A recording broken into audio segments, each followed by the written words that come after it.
I'm Debbie, and welcome to Bible study. We are starting a new book, 1 John. And actually, it'll be a little bit of a series because these aren't very long. We're going to do 1 John, 2 John, and 3 John. And 1 John has 5 chapters, and then the other 2 books only have 1 chapter. So it'll be kind of like a short series. But we're starting here in 1 John. And obviously, it was written by John. It was written around AD 85 or 90, and he was in Ephesus when he wrote this letter. And he mainly wrote it just to a congregation of Gentile people.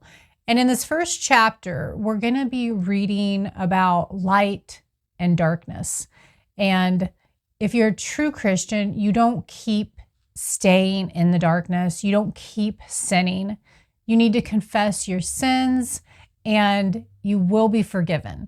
So if you're ready to begin Bible study with me, let's go.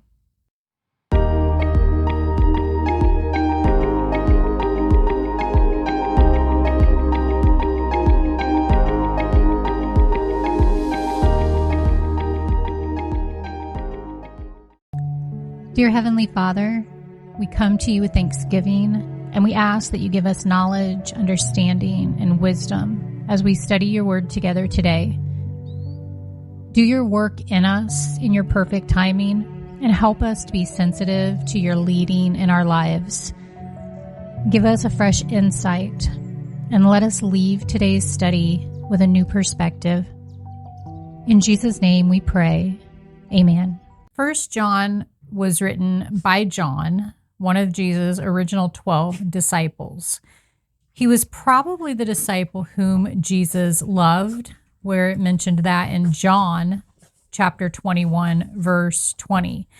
And along with Peter and James, he had a special relationship with Jesus. This letter was written between AD 85 and 90 from Ephesus, before John's exile to the island of Patmos, which you read about in Revelation. And Jerusalem had already been destroyed in AD 70. So Christians were scattered throughout the Roman Empire. And by the time John wrote this letter, Christianity had been around for more than a generation. It had faced and survived severe persecution. The main problem confronting the church at this time was declining commitment. Many believers were conforming to the world's standards, failing to follow Christ wholeheartedly, and thereby compromising their faith. False teachers were plentiful, and they were accelerating the church's downward slide away from the Christian faith. So John wrote this letter to put believers back on track, to show the difference between light and darkness, or truth and error, and to encourage the church to grow in genuine love for God and for one another as Jesus had commanded. He also wrote to assure true believers of their promised eternal life and to encourage them that their faith was genuine so they could enjoy all the benefits of being God's children. Here we go. Chapter 1. God is light, the incarnation of the Word of God. Verse 1. That which was from the beginning, which we have heard, which we have seen with our own eyes, which we have looked at and our hands have touched, this we proclaim concerning the word of life. The life appeared. We have seen it and testified to it, and we proclaim to you the eternal life, which was with the Father and has appeared to us. We proclaim to you what we have seen and heard, so that you also may have fellowship with us. And our fellowship is with the Father and with his Son, Jesus Christ.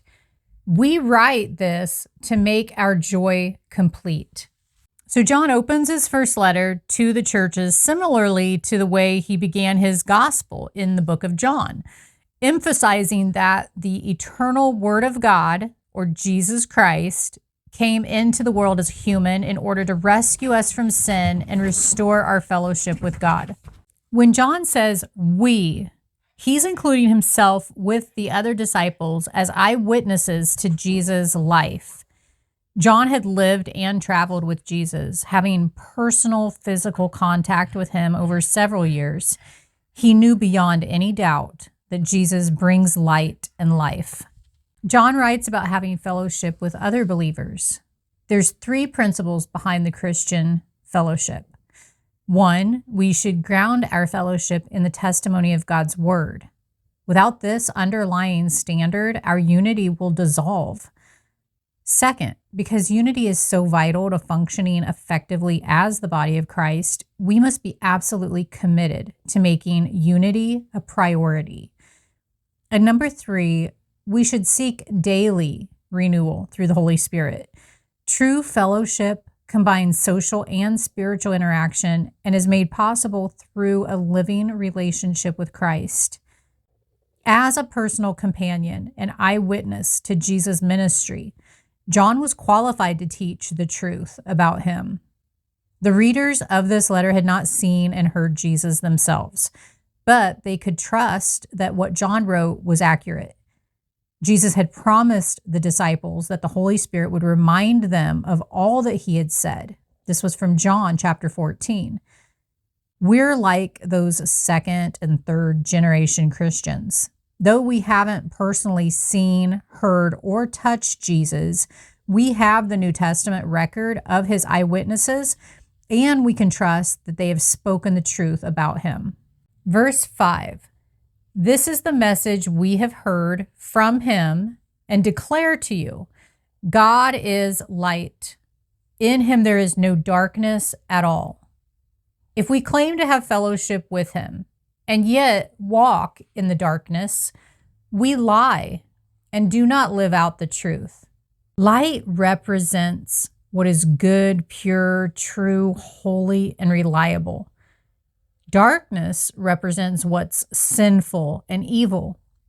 The statement that God is light means that God is perfectly holy and true, and that he alone can guide us out of the darkness of sin, showing us the right path.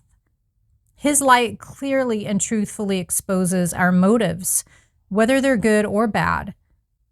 In the dark, if you can see it all, different objects look alike. But in the light, good and evil can be clearly distinguished.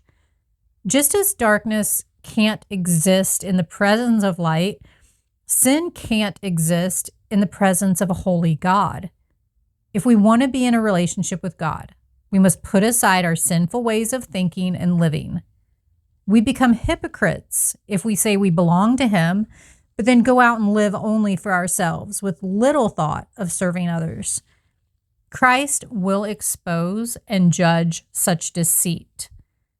Here, John confronts the first of 3 claims of the false teachers, that we can have fellowship with God while we deliberately sin, or as it put it, walk in the darkness. Those who believed this taught that the physical body was evil or worthless. They divided it into 2 camps. They either insisted on denying bodily desires through rigid discipline, which limited the use of God's gifts and limited the importance of serving others, or they approved of gratifying every physical lust because the body would eventually be destroyed anyway. Obviously, the second approach was more popular. Here, John is saying that no one can call themselves a Christian and still live an evil or immoral life. We can't love God and court sin at the same time. Verse 7, but if we walk in the light, as he is in the light, we have fellowship with one another, and the blood of Jesus, his Son, purifies us from all sin. So you wonder, how does Jesus' blood purify us from all sin? Well, in the Old Testament times, God's people symbolically transferred their sins to an animal, which they would then sacrifice. You can see a description actually of this ceremony in Leviticus chapter 4. So the animal died in their place to pay for their sin and to allow them to continue living in God's favor.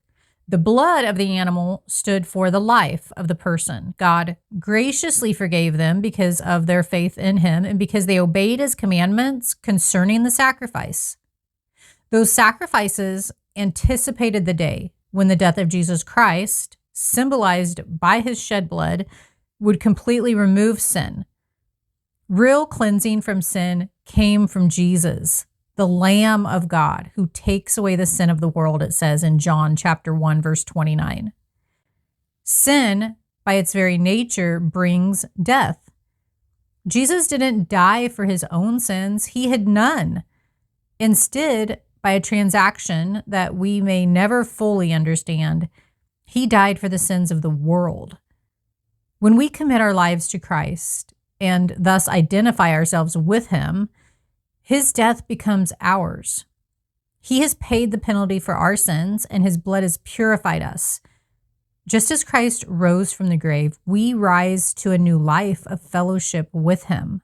Verse 8, if we claim to be without sin, we deceive ourselves, and the truth is not in us. So here John attacks the second claim of the false teachers, that people have no natural tendency towards sin, that they are without sin, and that they are thus incapable of sinning. The false teachers refused to take sin seriously. They wanted to be considered Christians, but they saw no need to confess and repent of their sin. The death of Christ didn't mean much to them because they didn't think they needed it. Instead of repenting and being purified by Christ's blood, they were lying and encouraging believers to sin. In this life, we're always capable of sinning, so we should never let down our guard. When we do sin, we have the promise that Jesus will forgive us. Verse 9, if we confess our sins, he is faithful and just and will forgive us our sins and purify us from all unrighteousness. So confession frees us to enjoy fellowship with Christ. It should ease our consciences, take away our shame, and lighten our burden of guilt. But some Christians don't understand how confession works. They feel so guilty that they confess the same sins over and over, and then they wonder if they might have forgotten something. Other Christians believe that God forgives them when they confess, but that if they died with unconfessed sins, they would be forever lost. These Christians don't understand that God wants to forgive us. He allowed his beloved Son to die just so he could offer us pardon. He canceled our debt and dismissed all charges. When we come to Christ, he forgives all the sins we have committed or will ever commit. Of course, we should continue to confess our sins, but not because failure to do so will make us lose our salvation. Our relationship with Christ is secure. Instead, we should confess so that we can enjoy maximum fellowship and joy with him. True confession also involves a commitment not to continue in sin. We wouldn't be genuinely confessing our sins to God if we planned to commit them again and just wanted temporary forgiveness. Rather, we should pray for strength to defeat temptation the next time we face it. If God has forgiven us for our sins because of Christ's death, why must we confess our sins, you wonder? Well, in admitting our sins and receiving Christ's cleansing, we're first agreeing with God that we truly have sinned and will turn from it. Second, we're ensuring that we don't conceal our sins from him and consequently from ourselves. And third, recognizing our tendency to sin and relying on his power to overcome it. Verse 10, if we claim we have not sinned, we make him out to be a liar, and his word is not in us. The false teachers denied that sin breaks fellowship with God because they denied even having a sinful nature. So they also denied that their conduct involved any sin at all. That lie ignores one basic truth, that all people are sinners by nature and by practice. At conversion, all of our sins are forgiven, past, present, and future. Yet, even after we become Christians, we still sin and still need to confess it. This kind of confession isn't offered to gain God's acceptance, but to remove the barrier to fellowship that our sin puts between us and Him. Many people find it difficult to admit their faults and shortcomings, even to God.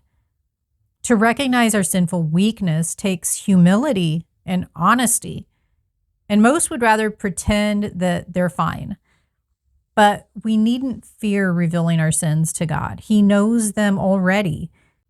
He won't push us away, no matter what we've done. Instead, He will draw us to Himself.